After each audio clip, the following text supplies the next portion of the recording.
चौथे प्रश्न में हमें रिश्ते पहचानना है। आजीची मुलगी ती ओवीची कोण? अगर हम आई बाबा या अजी अजोबा या और किसी बड़े व्यक्ति को पत्र लिख रहे होते, तब यहाँ पर जहाँ पर हमने सप्रेम नमस्कार लिखा है, इस स्थान पर नमस्ते विद्यार्थियों, आप सभी का स्वागत है मिस्टर सूर्यवंशी यूट्यूब चैनल पर।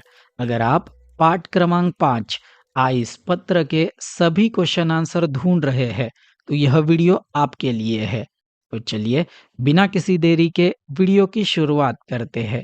पहला प्रश्न आकृति पूर्ण करने के लिए पूछा गया है, जिसमें हमें 4 उत्तर लिखना है।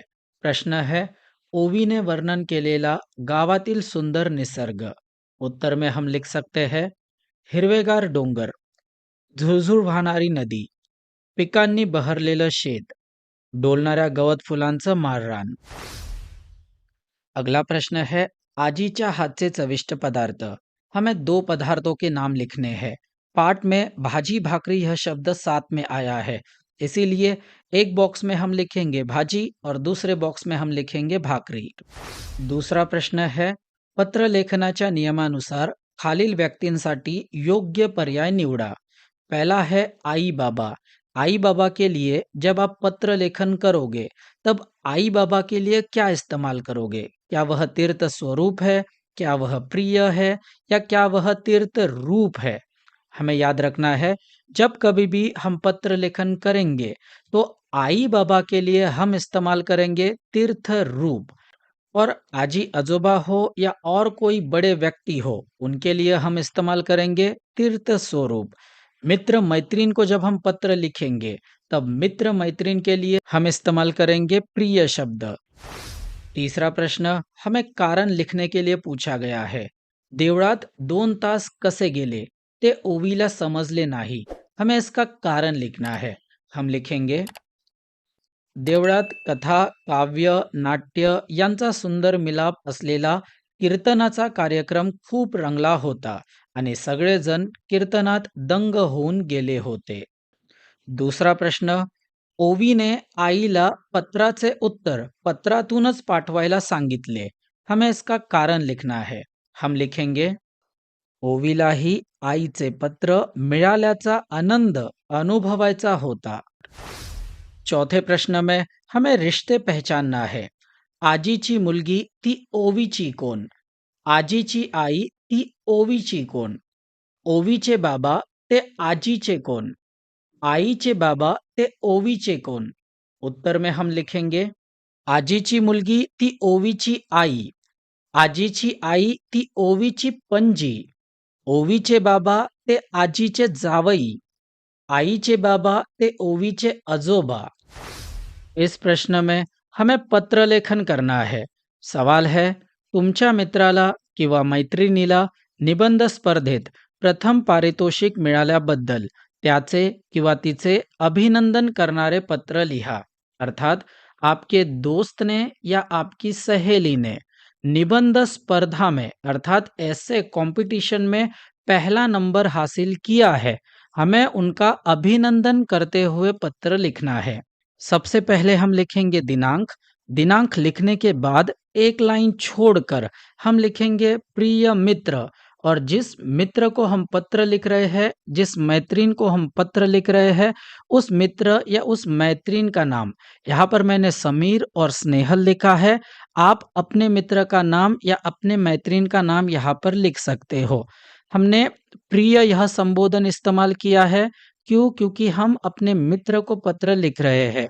अगर हमें आई बाबा को पत्र लिखने के लिए कहा जाता, तब हम यहाँ पर यानी प्रिय के स्थान पर हम इस्तेमाल करते तीर्थ रूप आई बाबा। अगर हमें आजी अजोबा को पत्र लिखने के लिए कहा जाता, तब हम इस प्रिय के स्थान पर इस्तेमाल करते तीर्थ स्वरूप आजी अजोबा। इसके ठीक नीचे हमें अभिवादन लिखना होता है। हम मित्र को पत्र लिख रहे हैं, इसीलिए हम सप्रेम नमस्कार यह अभिवादन इस्तेमाल करेंगे। अगर हम आई बाबा या अजी अजोबा या और किसी बड़े व्यक्ति को पत्र लिख रहे होते, तब यहाँ पर जहाँ पर हमने सप्रेम नमस्कार लिखा है, इस स्थान पर हम शीर साष्टांग नमस्कार यह संबोधन इस्तेमाल करते। अब इसके बाद एक लाइन छोड़कर हम पत्र लेखन की शुरुआत करेंगे। अब यह आपके ऊपर है कि आप एक पैराग्राफ में अपना पत्र लिखो या दो पैराग्राफ में अपना पत्र लिखो।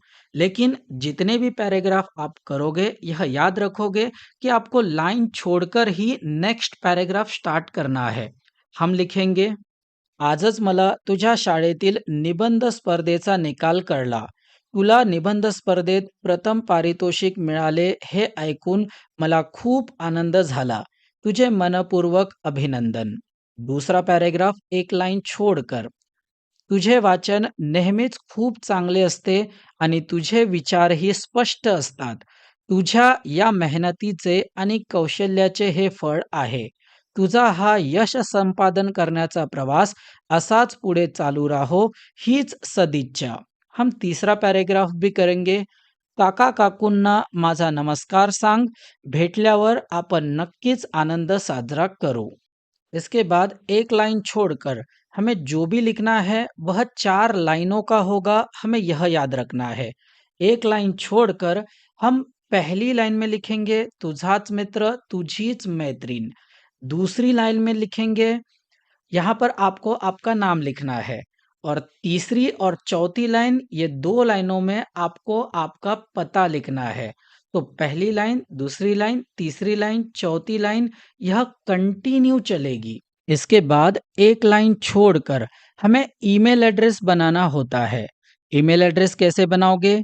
या तो नाम का ईमेल एड्रेस बनाओगे, जैसे यहाँ पर jay@gmail.com या jaya@gmail.com, या तो नाम और ये जो सरनेम है, ये दोनों को साथ में मिलाकर ईमेल एड्रेस बनाओगे, जैसे कि जय सूर्यवंशी @gmail.com, या तो सिर्फ सरनेम का भी आप ईमेल एड्रेस बना सकते हो, सूर्यवंशी @gmail.com। अगला प्रश्न है, ओवीने दरवर्षी सुट्टीत गावाला यायचे का ठरवले असावे? हे तुमच्या शब्दात लिहा। हम उत्तर में लिख सकते हैं, ओवीला गावातील निसर्गरम्य वातावरण खूप आवडले. तिथे हिरवेगार डोंगर, झुळझुळ वाहणारी नदी, पिकांनी बहरलेली शेते आणि माळरान हे निसर्गाचे सुंदर रूप पाहायला मिळते. तसेच तिला आजीच्या हातची चविष्ट भाजी भाकरी खूप आवडते. गावात आजोबाबरोबर देवळात कीर्तन ऐकायला मिळणे आणि रात्री चांदण्यात त्यांच्याकडून छान छान गोष्टी ऐकायला मिळणे, या सर्व गोष्टीमुळे ओवीला गावात खूप आनंद मिळाला. म्हणून तिने दरवर्षी सुट्टीत गावाला यायचे ठरवले असावे। अगला प्रश्न, हमें फिर से पत्र लेखन करने के लिए दिया गया है, परंतु इस बार हमें जो पत्र लिखना है वह पत्र आजोबा को लिखना है। प्रश्न है, तुमच्या शाळेत आषाढी एकादशी निमित्त झालेल्या कार्यक्रमाची माहिती तुमच्या आजोबांना पत्राद्वारे लिहा। जैसे हमने पहले पत्र की शुरुआत दिनांक से की थी, ठीक उसी तरह से इस पत्र की शुरुआत भी हम दिनांक से करेंगे। एक लाइन छोड़कर हमें संबोधन लिखना होता है। पहले पत्र में हमने यहाँ पर प्रिय मित्र लिखा था। हम मित्र को पत्र लिख रहे थे, इसीलिए हमने यहाँ पर प्रिय लिखा था।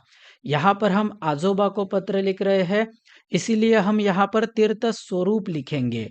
अगर आई बाबा को पत्र लिख रहे होंगे तो यहाँ पर हम तीर्थ रूप लिखेंगे। ठीक नीचे वाली लाइन में हमने सप्रेम नमस्कार लिखा था मित्र को, परंतु यहाँ पर चाहे आई बाबा हो या आजी आजोबा हो, हम लिखेंगे शीर साष्टांग नमस्कार। एक लाइन छोड़कर हम पत्र की शुरुआत करेंगे। पत्र आपको 2 पैराग्राफ में लिखना है, 3 पैराग्राफ में लिखना है, यह आपके ऊपर है। जितने भी पैराग्राफ करोगे आप एक-एक लाइन छोड़ोगे। हम लिखेंगे, आजोबा, मी येथे मजेत आहे. तुम्ही कसे आहात?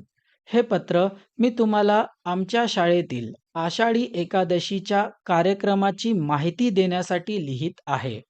दूसरे पैराग्राफ में हम लिखेंगे, गेल्या आठवड्यात आमच्या शाळेत आषाढी एकादशी निमित्त सुंदर दिंडी सोहळ्याचे आयोजन करण्यात आले होते. सर्व मुलांनी वारकऱ्यांचा पारंपरिक पोशाख केला होता. मुलांनी धोतर, कुर्ता आणि डोक्यावर टाळ पगडी घातली होती. तर मुलींनी नऊवारी साडी नेसून डोक्यावर तुळशीचे रोप घेतले होते. एक लाइन छोड़कर हम अगला पैराग्राफ लिखेंगे। शाळेच्या प्रांगणात विठ्ठल रुक्मिणीची सुंदर मूर्ती ठेवून पालखी काढण्यात आली होती. आम्ही सर्व विद्यार्थ्यांनी टाळ्यांच्या गजर आणि ज्ञानबा तुकारामच्या गजरात फुगड्या घातल्या व अभंग गायले. पूर्ण वातावरण अगदी भक्तिमय झाले होते. हम और एक पैराग्राफ करेंगे। मला या दिंडीत सहभागी होऊन खूप आनंद झाला आणि तुमची खूप आठवण आली. आजीला माझा नमस्कार सांगा। एक लाइन छोड़कर हम 4 लाइन में लिखेंगे। 4 लाइनों में से पहली लाइन में हम लिखेंगे, अब तुम उनके नातू लगोगे, नात लगोगे, उस हिसाब से लिख लेना। यहाँ पर आप आपका नाम लिखोगे और इन 2 लाइनों में आपको आपका पता लिखना होगा। एक लाइन छोड़कर आप आपके नाम का ईमेल एड्रेस बनाओ, नाम और सरनेम को साथ मिलाकर ईमेल एड्रेस बनाओ या सरनेम का ईमेल एड्रेस बनाओ, ये आपके ऊपर होगा। परंतु एक लाइन छोड़कर ही आप आपका ईमेल एड्रेस बनाओगे। अगला प्रश्न है, विचार करा व सांगा।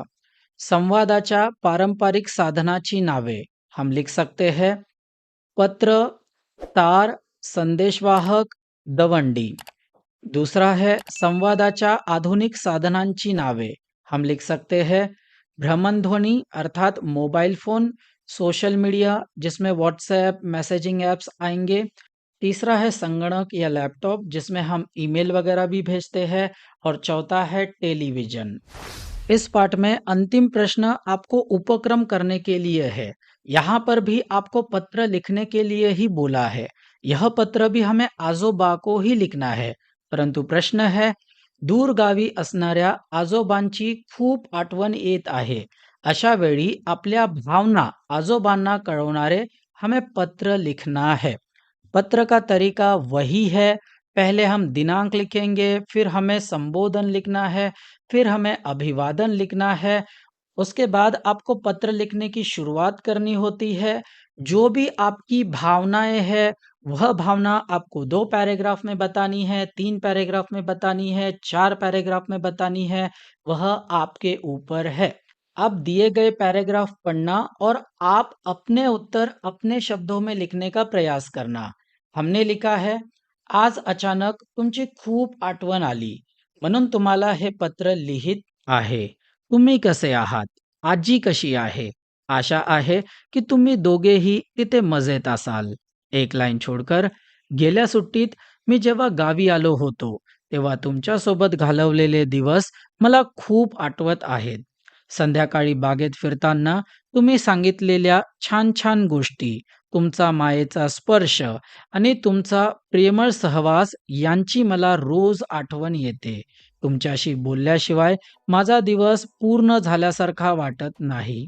एक लाइन छोड़कर, माझा अभ्यास सध्या खूप छान सुरू आहे। मी रोज वेळेवर अभ्यास करतो। पुढील सुट्टीत मी नक्की गावी येईन आणि आपण पुन्हा खूप धमाल करू। तुम्ही दोघेही स्वतःच्या आरोग्याची काळजी घ्या।